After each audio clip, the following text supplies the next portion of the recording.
सुरुचि और सुनीति क्या अंतर है देखिए। हम प्रातः काल गलती से हमारी आंखें खुल गई, सुबह 3 बजे। सुनीति ने कहा भैया देखो आज सौभाग्य का विषय है, आज जल्दी नेत्र खुल गए। वो घर में लाइट नहीं आ रही होगी तो टीवी नहीं देखा तो जल्दी सो गए, तो जल्दी उठ गए। अच्छा तो एक काम किया जाए, आज स्नान कर कर अपना एक बार संध्या वंदन कर ली जाए। इतने में सुरुचि आ गई। सुरुचि ने क्या कहा, अरे संध्या वंदन हम करें ना करें, कोई देख रहा है, कोई पूछ रहा है, अरे आराम से पढ़ के सोते हैं, कोई कुछ कहने वाला तो है नहीं। तो हमने क्या सोचा, सुरुचि और सुनीति की बात को तौला। कैसे? सुरुचि कहती है आराम करो, आराम करने में तो बड़ा मजा है, गर्म कंबल में लेटे रहिए, कोई दिक्कत नहीं। लेकिन प्रातः काल संध्या वंदन करने में तो बड़ी दिक्कत है। सुबह सुबह ठंडा पानी में नहाओ, एक वस्त्र में संध्या करो, ठंड से ठिठुर जाना है, फिर भी अपना नियम नहीं छोड़ना है। सुनीति ने ऐसा कहा तो हमें पसंद कौन आया, सुरुचि या सुनीति? सुरुचि। हम अपना कंबल में चले गए। अब सुरुचि और सुनीति में क्या अंतर है? तो सुनीति की बात अगर नहीं मानोगे तो खेद नहीं होगा, क्योंकि वह तर्क नहीं करती, वह तो समझा देगी, मानना ना मानना आपकी बात। और सुरुचि की बात नहीं मानोगे तो जब तक बात पूरी नहीं कर लेते तब तक दुख ही दुख रहेगा, परेशान ही करती रहेगी। यह है सुरुचि। ऐसे ही महाराज उत्तानपाद का क्या मतलब है? जब बालक उत्पन्न होता है तो उसके पैर ऊपर मुख नीचे होता है। उपरि संति पादौ यस्य स उत्तानपादः, जिसके पैर ऊपर की ओर है।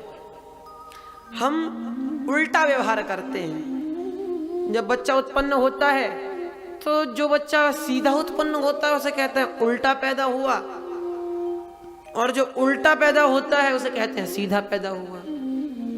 जिसे बालक का पहले मुख बाहर आता है फिर पैर आता है, वो बालक तो उल्टा पैदा हुआ, उसे कहते हैं कि ये तो सीधा पैदा हुआ।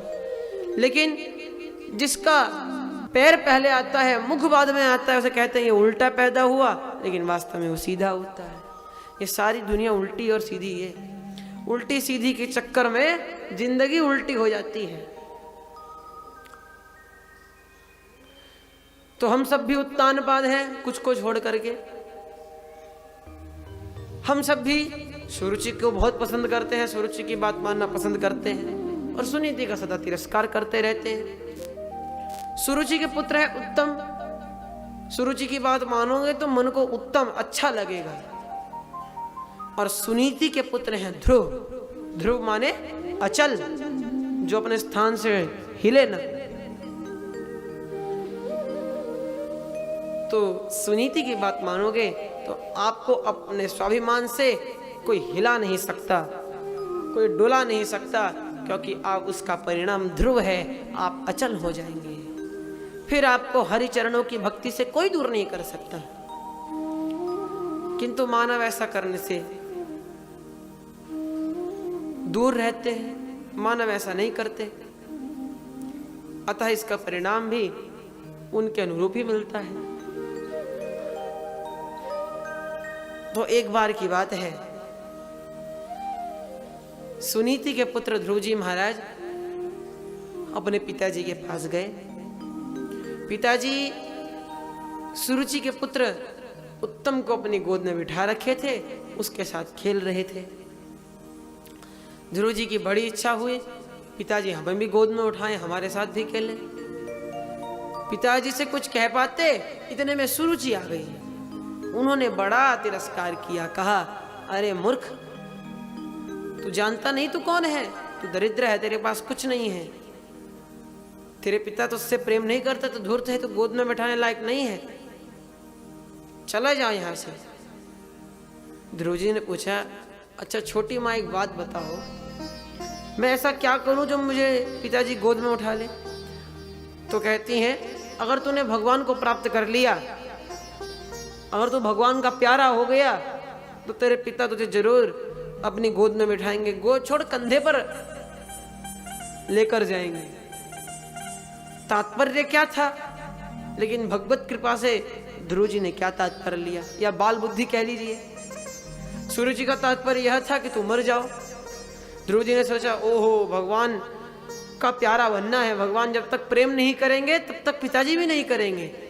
तो चल दिए वन से, महल से निकलकर वन की ओर पहुंच गए। कौन है भगवान? तो एक बार माता जी बताई थी कि 4 हाथ वाले कोई नारायण भगवान है, वही सबके सर्वे सर्वा हैं, वे ही परम तत्व है। तो इन्हें लगा वे ही भगवान है, उन्हीं का ध्यान किया जाए। तो इधर उधर 4 हाथ वाले व्यक्ति को ढूंढने लगे, घनघोर जंगल में प्रवेश कर बैठे। इधर उधर बहुत ढूंढे किंतु किसी को नहीं देखा, 4 हाथ वाला कोई मिला नहीं। अचानक से नारद जी महाराज दिख गए। नारद जी महाराज को दिखे तो भागकर ध्रुव जी महाराज नारद जी के पास गए। नारद जी ने एक नन्हे से 5 वर्ष के बालक को वन में देखा तो पूछा, अरे बालक तुम यहाँ कैसे आ गए, क्या कारण है?